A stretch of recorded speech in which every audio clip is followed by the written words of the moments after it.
اچھا، چوتھا اعتراض وہ کہتے ہیں کہ بریلوی حضرات رسول اللہ صلی اللہ علیہ وسلم کو عالم الغیب مانتے ہیں.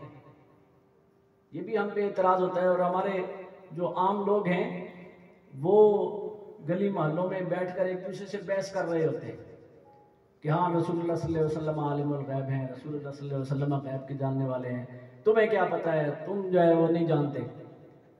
علماء اہل سنت کا عقیدہ کیا ہے؟ اعلیٰ حضرت فرماتے ہیں ہمارا عقیدہ یہ ہے کہ ثم اعلم ان الانبیاء علیہم السلام لم یعلموا المغیبات من الاشیاء الا ما علمہ اللہ احیانا. ہمارا نبیوں کے بارے میں کیا عقیدہ ہے کہ کیا نبی عالم الغیب ہوتے ہیں؟ آپ فرماتے ہیں نبیوں کو، کسی نبی کو بھی اور رسول اللہ صلی اللہ علیہ وسلم کو بھی عالم الغیب کہنا جائز نہیں ہے.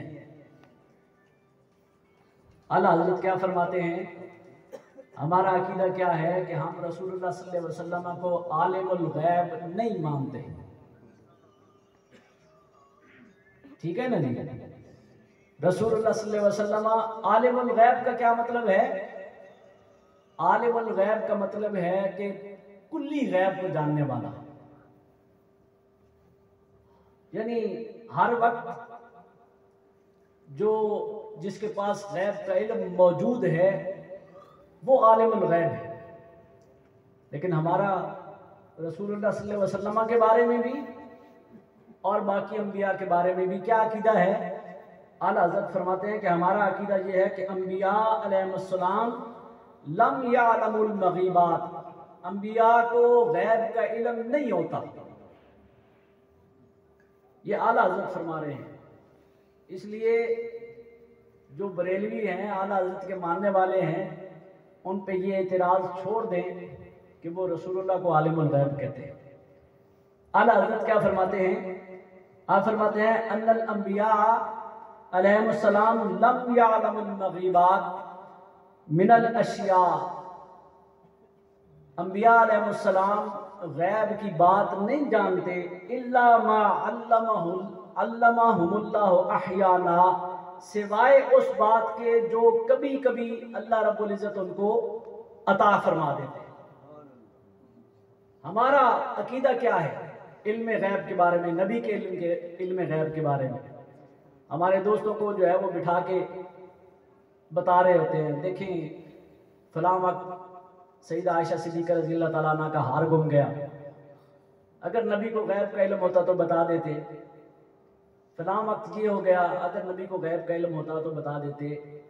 بھائی ہمارا یہ عقیدہ نہیں ہے کہ نبی رحمت صلی اللہ علیہ وسلم ہر وقت غیب کا علم رکھتے تھے اور ہر بات جانتے تھے. ہمارا عقیدہ یہ ہے کہ جب جب اللہ تعالیٰ پسند فرماتا ہے، جب جب اللہ کے نبی کو ضرورت ہوتی ہے، اور جب جب اللہ کا نبی اپنا کوئی معجزہ غیب کی بات بتا کر دکھانا چاہتا ہے، اللہ رب العزت اس غیب کو اپنے نبی پہ ظاہر فرما دیتا ہے. ہمارا یہ عقیدہ نہیں ہے کہ اللہ نہ بھی چاہے تو نبی غیب جان لیتا ہے، یا رسول اللہ صلی اللہ علیہ وسلم تشریف لائے تو آپ غیب جاننے والے تھے. نہیں، ہمارے علماء کا عقیدہ یہ ہے کہ اللہ رب العزت نے رفتہ رفتہ جہاں ضرورت ہوئی، جتنا غیب کا علم ضروری ہوا اتنا غیب کا علم رسول اللہ صلی اللہ علیہ وسلم کو عطا فرمایا. ہاں، رسول اللہ صلی اللہ علیہ وسلم کا جیسے ہم آپ کے جسم کے متعلق عقیدہ رکھتے ہیں کہ آپ بشر ہیں، لیکن آپ کی بشریت ایسی نہیں کہ کوئی بشر آپ کے مثل نہیں ہو سکتا. آپ نور ہیں، آپ کی نورانیت ایسی ہے کہ کوئی نور آپ کی مثل نہیں ہو سکتا. ایسے ہی ہم یہ عقیدہ رکھتے ہیں کہ جتنا علم غیب اللہ رب العزت نے رسول اللہ صلی اللہ علیہ وسلم کو عطا فرمایا اتنا کائنات میں کسی دوسرے نبی کو بھی عطا نہیں فرمایا.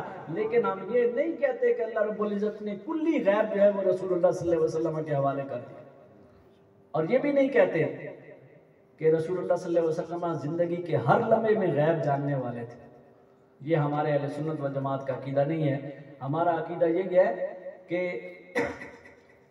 نہ تو رسول اللہ صلی اللہ علیہ وسلم کا علم غیب ذاتی تھا بلکہ اللہ رب العزت کا عطا کردہ تھا. اور یہ بھی ہمارا عقیدہ نہیں ہے کہ آپ کلی طور پر علم غیب جاننے والے تھے. ہمارا عقیدہ یہی ہے کہ جب جب ضرورت ہوئی اللہ رب العزت نے آپ کو غیب کا علم عطا فرمایا. ہاں یہ علم جو ہے یہ تمام انبیاء کے علم سے زیادہ ہے. جتنا سارے نبیوں کو اللہ رب العزت نے علم غیب نصیب فرمایا اس سے کہیں زیادہ علم غیب اللہ رب العزت نے رسول اللہ صلی اللہ علیہ وسلم کی ذات کو نصیب فرمایا. تو یہ تمام وہ جو باتیں تھیں، بلکہ ایک جگہ اعلیٰ حضرت فرماتے ہیں کہ رسول اللہ صلی اللہ علیہ وسلم کے بارے میں عالم الغیب تو دور کی بات ہے نا، عالم الغیب میں کلی علم آ جاتا ہے. آپ فرماتے ہیں کہ ہم عام لفظ میں بھی یہ کہنا جائز نہیں ہے کہ رسول اللہ صلی اللہ علیہ وسلم کو غیب کا علم تھا. یا اعلیٰ حضرت فرما رہے ہیں جن پہ اعتراض ہوتا ہے کہ یہ رسول اللہ صلی اللہ علیہ وسلم کو کلی عالم الغیب مانتے ہیں، تو اعلیٰ حضرت فرماتے ہیں کہ رسول اللہ صلی اللہ علیہ وسلم کے بارے میں یہ کہنا بھی جائز نہیں ہے کہ رسول اللہ صلی اللہ علیہ وسلم غیب کا علم رکھتے ہیں. اس لیے کہ جب غیب کا علم عام ہوگا، علماء بیٹھے ہیں کہ وہ جب نکرہ میں استعمال ہوگا تو اس کا معنی بھی عام ہوتا ہے، تو وہ بھی عام کو اور کل کو شامل ہوتا ہے. اس لیے نہ یہ کہا جائے کہ رسول اللہ صلی اللہ علیہ وسلم عالم الغیب ہے، غیب پہ الف لام آئے جائے خاص ہو جائے گی. اور جب اردو ترجمہ کرتے ہوئے ہم یہ کہیں گے کہ رسول اللہ صلی اللہ علیہ وسلم غیب کا علم رکھتے ہیں، اس سے بھی کلی علم مراد ہوتا ہے. تو آپ فرماتے ہیں کہ نہ رسول اللہ صلی اللہ علیہ وسلم کو عالم الغیب کہنا ہے، نہ یہ کہنا ہے کہ رسول اللہ صلی اللہ علیہ وسلم غیب جاننے والے تھے. ہاں اگر کوئی پوچھے تو کہو کہ رسول اللہ صلی اللہ علیہ وسلم اللہ کی عطا سے جتنی اللہ کی مرضی تھی اتنا غیب جاننے والے. یہ ہمارا عقیدہ ہے. اللہ رب العزت ہمیں عقیدہ اہل سنت پہ قائم رہنے کی، اس پہ چلنے کی توفیق نصیب فرمائے. اور ہمارا آپ کو کوئی شک نہیں ہونا چاہیے، ہم تک اعلیٰ حضرت نے جو پیغام پہنچایا ہے وہی عقیدہ حضرت مجدد الفسانی رضی اللہ تعالیٰ عنہ کا تھا، وہی عقیدہ حضرت شاہ ولی اللہ محدث دہلوی علیہ رحمت اور آپ کے آبا و اجداد کا تھا، وہی عقیدہ جو ہے وہ حضرت داتا گنج بخش علی اجمیری اور حضرت شاہ معین الدین چشتی اجمیری رحمۃ اللہ تعالیٰ علیہ کا تھا. وہی عقیدہ جو ہے وہ حضرت غوث اعظم حضرت شیخ عبد القادر جیلانی رضی اللہ تعالیٰ عنہ کا ہے. ہمارے پاس سلف صالحین سے، اولیاء کاملین سے، ہمارے فقہاء سے جو عقیدہ پہنچا ہے وہ صحیح عقیدہ اہل سنت و جماعت ہے. اور امام اہل سنت امام احمد رضا خان بریلی علیہ رحمت نے اسی عقیدے کا پرچار کیا جو 1300 سال سے علماء جو ہے وہ اس کا پرچار کرتے آ رہے تھے. ہم نے کوئی نیا جو ہے وہ نظریہ نہیں گھڑا. لوگوں کے ذہن خراب کرتے ہیں، ہمارے بارے میں غلط باتیں جو ہیں وہ ہماری طرف منسوب کی جاتی ہیں.